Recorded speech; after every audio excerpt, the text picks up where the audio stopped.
Hello student, आप लोग कैसे हैं? आई होप आप लोग अच्छे होंगे, पढ़ाई कर रहे होंगे। तो आज की इस वीडियो में हम देखेंगे प्रश्नावली 4.3। तो इसमें दिया है पहली सवाल, निम्न द्विघात समीकरणों के मूलों की प्रकृति ज्ञात कीजिए। यदि मूलों का अस्तित्व हो तो उन्हें ज्ञात कीजिए। तो देखिए इसमें क्वेश्चन में क्या कह रहा है, मूलों की प्रकृति ज्ञात कीजिए। तो हमें मूलों की प्रकृति बताना है और यदि उसका अस्तित्व हो तो उन्हें हमें ज्ञात करना है। तो चलिए पहले समझ लेते हैं कि ये मूलों की प्रकृति है क्या। देखिए यहाँ हमें दिया है, दो भिन्न वास्तविक मूल होते हैं यदि B square minus four A C greater than zero हो। तो कहने का मतलब ये हुआ, तो ये जो B square minus four A सी ये जो लिखा है ये आपका विविक्तर है। ये जो विविक्तर यहाँ लिखा है ये मतलब इसको हम डी से प्रेजेंट करते हैं, मतलब D equal to B square minus four A C. तो कहने का मतलब ये हुआ कि ये जो बी स्क्वायर मतलब ये जो समीकरण दिया है तो ये बी है, मतलब ये जो बी है, और माइनस फोर ए सी ये जो ए और सी। तो ये जो क्वेश्चन में हमें इस टाइप का दिया रहेगा, मतलब यहाँ कोई संख्या रहेगा, तो जब हम उसको इस तरह सॉल्व करेंगे तो जो हमें संख्या मिलेगा अगर वो जीरो से बड़ा होगा तो इसके दो भिन्न वास्तविक मूल होते हैं। मतलब कहने का मतलब ये हुआ कि जो यक्स का मान आएगा वो अलग अलग संख्या होगी। जैसे मान लीजिए दो आ गया और एक तीन आ गया, या दो आया और एक संख्या पाँच आ गई, तो हमें इस तरह होगा। तो उसमें मतलब ये जीरो से बड़ा होगा तो मूल वास्तविक होंगे और मूलों का अस्तित्व होगा। और सेकंड नंबर में दिया है, दो बराबर वास्तविक मूल होते हैं यदि मतलब विविक्तर ज्ञात करेंगे तो डी बराबर मतलब ये जो डी निकालेंगे D equal to B square minus four A C है। तो जब उसका हम विविक्तर निकालेंगे तो मतलब ये जो इसमें ये समीकरण दिया है तो इसका मान जब इसमें रखेंगे अगर वो जीरो के बराबर आता है तो इसके वास्तविक मूल जो होंगे, मूलों का अस्तित्व तो होगा लेकिन इसके जो दो बराबर वास्तविक मूल होते हैं। कहने का मतलब ये हुआ इसमें कि जो यक्स का मान आएगा, जैसे यक्स बराबर दो आया तो जो दूसरा मान आएगा वो भी यक्स बराबर दो ही आएगा। जैसे पाँच आया यक्स बराबर पाँच तो यक्स बराबर पाँच दूसरा मान भी आएगा, इस तरह होगा। और इसमें थर्ड नंबर में दिया है, कोई वास्तविक मूल नहीं होता यदि B square minus four A सी। कहने का मतलब ये जो मान आया है ये जीरो से छोटा, जीरो से छोटा क्या होता है, ऋणात्मक वैल्यू होती है।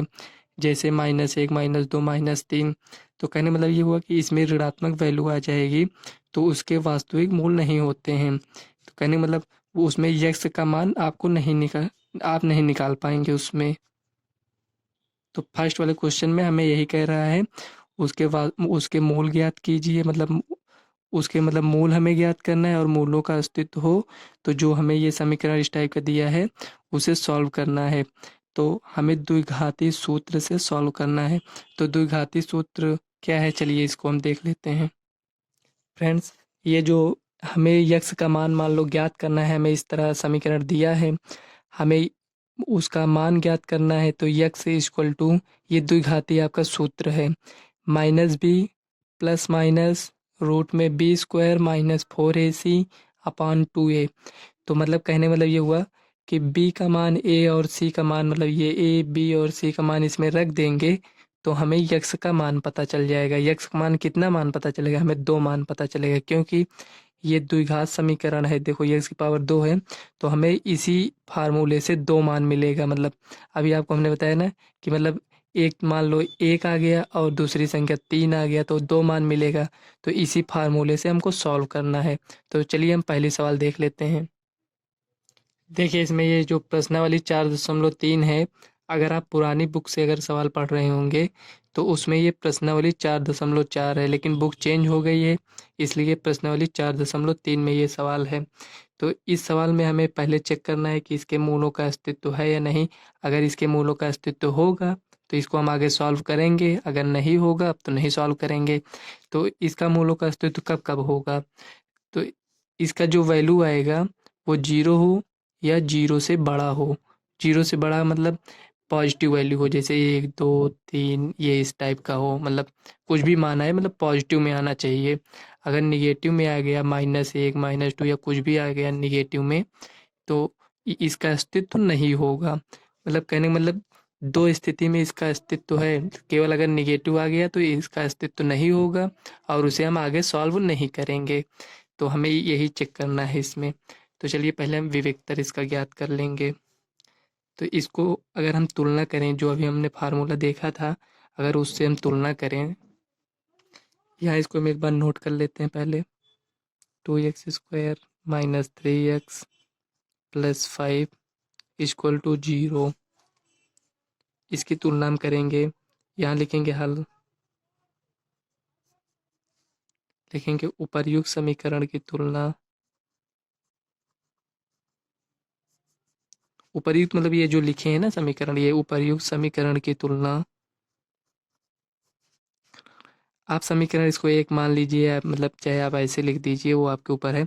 उपर्युक्त समीकरण की तुलना ax² + bx + c = 0 से करने पर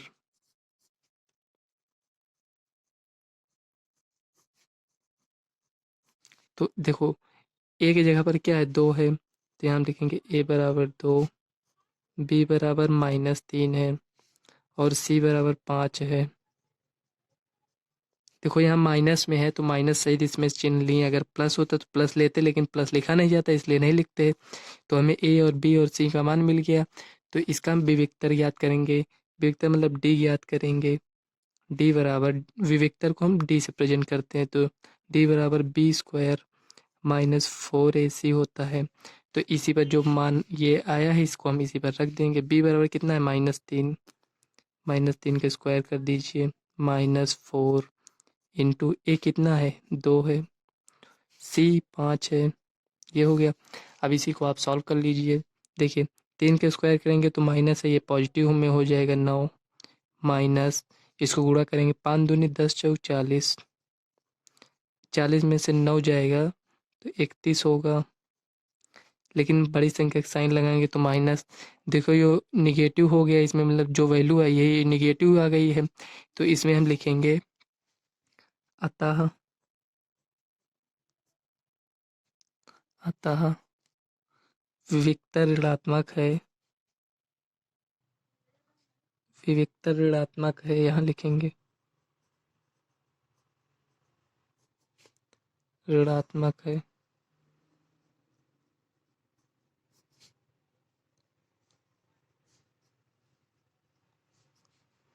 इसलिए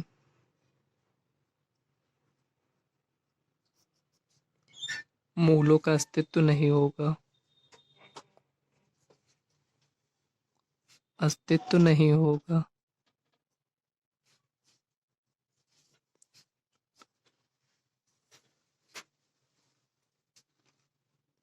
जब मूलों का अस्तित्व नहीं होगा तो हम इसको आगे सॉल्व नहीं करेंगे, और जब मूलों का अस्तित्व होगा तो हम इसको आगे सॉल्व कर कर, तो देखो जब मूलों का अस्तित्व नहीं होगा तो इसका मतलब ये होता है कि जब इसको हम सॉल्व करेंगे, ये जो ये 2x² - 3x + 5 दिया है, तो हमें एक ऐसी संख्या मिल जाएगी कि मतलब ये रूट के अंदर ऋणात्मक वैल्यू आ जाएगा, कुछ भी आ सकता है, मतलब रूट के अंदर ये ऋणात्मक, तो इसको नहीं सॉल्व कर पाएंगे। ये काल्पनिक वैल्यू आया है तो इसको नहीं सॉल्व किया जा सकता, इसलिए इसमें हम लिखते हैं अतः विविक्तर ऋणात्मक है, इसलिए मूलों का अस्तित्व नहीं है। चलिए नेक्स्ट सवाल देख लेते हैं। देखिए दूसरे सवाल हमने नोट कर लिया है, इसमें दिया 3x² - 4√3x + 4 है। तो जैसे हमने पहले सवाल सॉल्व किए हैं उसी तरह इसको भी हम सॉल्व कर लेंगे। तो यहाँ लिखेंगे हल, इसको नोट कर लेंगे, +4 = 0, ये हो गया। तो यहाँ हम लिखेंगे उपर्युक्त समीकरण की तुलना, या इसकी इसे मतलब इस समीकरण की यहाँ लिख देंगे, इस समीकरण की तुलना। आप अपने हिसाब से कुछ भी लिख सकते हैं जो आपको समझ में आए, जैसे उपर्युक्त समीकरण उसमें हम लिखे थे, इसमें इसको चेंज कर दिए हैं कि हमारा कहने का मतलब ये है कि जरूरी नहीं कि जो हम लिख रहे हैं वही आप भी लिखिए, आप अपने हिसाब से इसको लिख सकते हैं। इसी इस समीकरण की तुलना तुलना ax² plus bx plus c equal to 0 से करने पर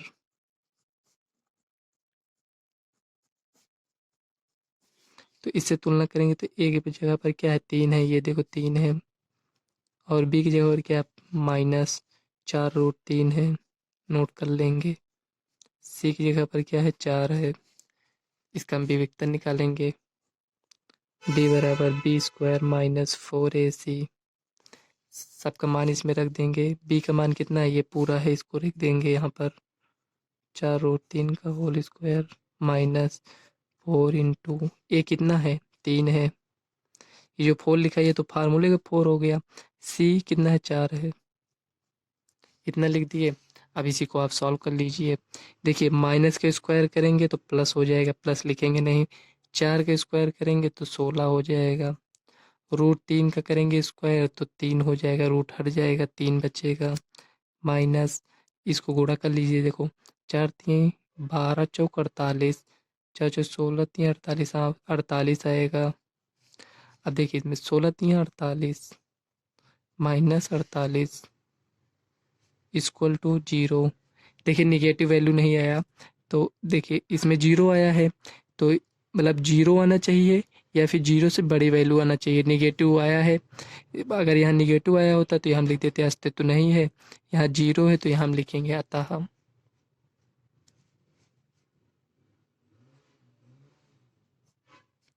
विविक्तर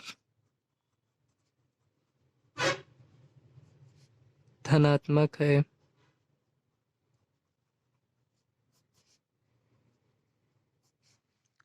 इसलिए मूलों का अस्तित्व होगा।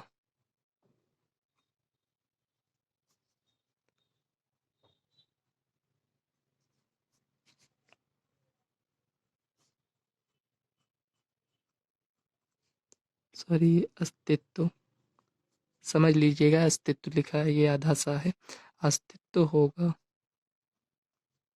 ये होगा। देखिए इसमें 0 तो आ गया है, तो जब इसको हम द्विघाती सूत्र से सॉल्व करेंगे, जो इसके पहले हमने अभी आपको फार्मूला बताया था, जब इसको हम सॉल्व करेंगे तो ये जो 0 यहाँ आया है, तो इसका जो यक्स का मान आएगा वो सेम आएगा, दोनों वैल्यू मतलब सेम होगी। जैसे 1 2 आया तो वो भी 2 आएगा, 1 5 आया तो वो भी 5 आएगा। तो चलिए इसको हम द्विघाती सूत्र से सॉल्व कर लेंगे। यहाँ लिखेंगे फार्मूला यक्स बराबर -b प्लस माइनस रूट में b² - 4ac अपॉन 2a, ये हो गया।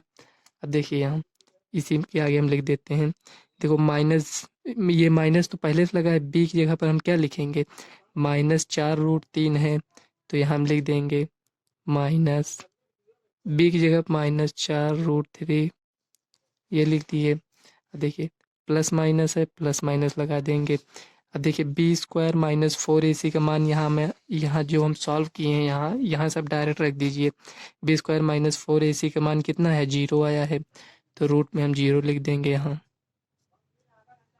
0 ये हो गया, अपॉन 2 इंटू ए कितना है, ए का मान यहाँ में ये जो ऊपर लिखे थे यहाँ a बराबर 3 है, तो यहाँ हम a बराबर 3 लिख देंगे, ये हो गया। अब देखिए यहाँ माइनस ये भी है, माइनस ए में गुणा करेंगे तो माइनस माइनस प्लस हो जाएगा, तो 4√3 ये हो गया। ये प्लस माइनस है, ये 0 है तो 0 हो जाएगा, अपॉन 3 दूना 6, ये क्या है यक्स बराबर ये इतना है। अब इसी को हम सॉल्व कर लेंगे, 2 से इसको काटें, 2 दूनी 4, 2 तीन 6 इक्वल टू 2√3 अपॉन 3, ये हो गया। अब देखिए यक्स बराबर 2√3/3 आया, तो चाहे आप इसको आंसर लिख दीजिए या फिर आप इसको इस तरह लिख सकते हैं। देखिए ये भी आपका आंसर सही है, 2√3 है, √3 लिख लीजिए। अब ये जो √3 लिखा है इसको हम इस तरह लिख सकते हैं, √3 इंटू √3। जब इसको हम गुणा करेंगे तो ये दोबारा 3 हो जाएगा, तो इसको इस रूप में लिख सकते हैं, तो इसको ये काट देंगे इससे, इक्वल टू 2 ऊपर बचा 2 अपान ये क्या है √3 है, तो ये हो गया।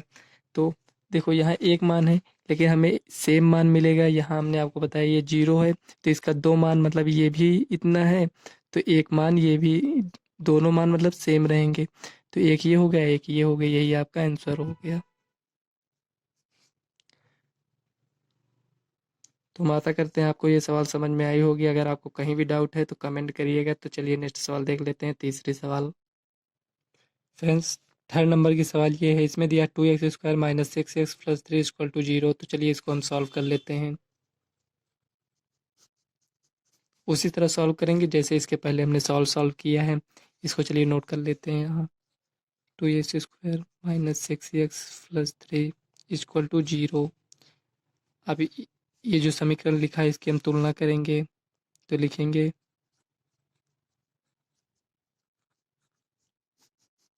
उपर्युक्त उपर्युक्त समीकरण की तुलना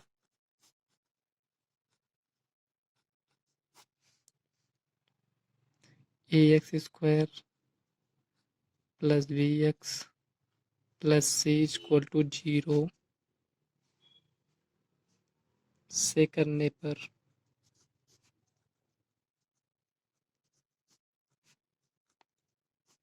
ये हो गया। तो इससे तुलना करेंगे तो हमें क्या मिलेगा, a बराबर 2 मिलेगा, b बराबर -6, c बराबर 3, ये मिल गया आपको। तो इसका विविक्तर ज्ञात करेंगे d। विविक्तर को d से प्रेजेंट करते हैं, तो d बराबर b² माइनस 4ac, सबका मान इसमें रखेंगे। तो b का मान कितना है, -6, -4 इंटू a कितना है, 2 है, c का मान 3 है। ये हो गया। इसको आप सॉल्व कर लेंगे। देखो 6 का स्क्वायर करेंगे 36, माइनस हट जाएगा क्योंकि माइनस का स्क्वायर करेंगे तो प्लस हो जाएगा, माइनस, इसको गुणा कर लीजिए, 4 दूनी 8 त्रिक 24। अब देखिए 36 में से 24 जाएगा तो 12 आएगा। देखो 6 में से 4 गया 2, 3 में 2 गया 1, ठीक है, ये सही है। देखो बड़ी वैल्यू क्या है, 36 है, तो इसका साइन लगाएंगे तो प्लस में आएगा। तो डी हमारे पास क्या है, प्लस में आया। तो कहने का मतलब ये हुआ कि ये पॉजिटिव आया है तो इसके मूलों का अस्तित्व होगा। तो यहाँ हम लिखेंगे विविक्तर विविक्तर धनात्मक संख्या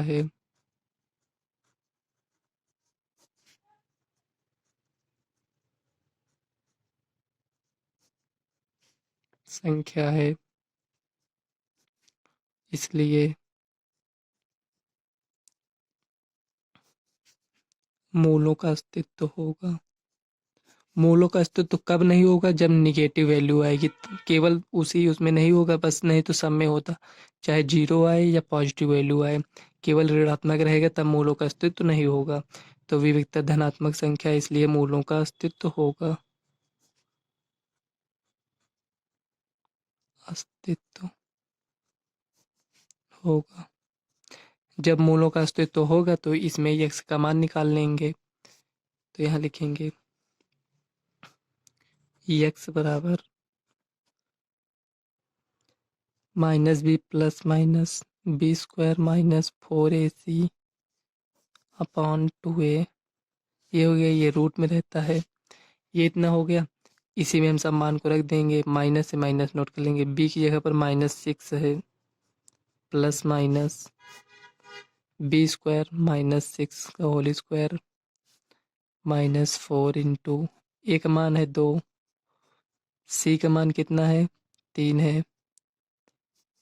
चाहते तो इसको ये जो लिखे हैं b² -4ac, तो यहाँ देखो हमने अभी ये 12 मान निकाले हैं ना यहाँ पर, तो ये इसी को 12 को यहाँ रख देते हैं, लेकिन हम इसको पूरा सॉल्व कर दे रहे हैं। 2 गुणे a की जगह पर लिखेंगे 2। अब इसी को सॉल्व कर लीजिए, देखो माइनस माइनस प्लस तो 6 हो जाएगा, प्लस माइनस। अब देखिए इसी को हम सॉल्व किए हैं तो यहाँ 12 हो जाएगा, लिख लेते हैं इसे 12 अपान 2 दूनी 4, ये हो गया।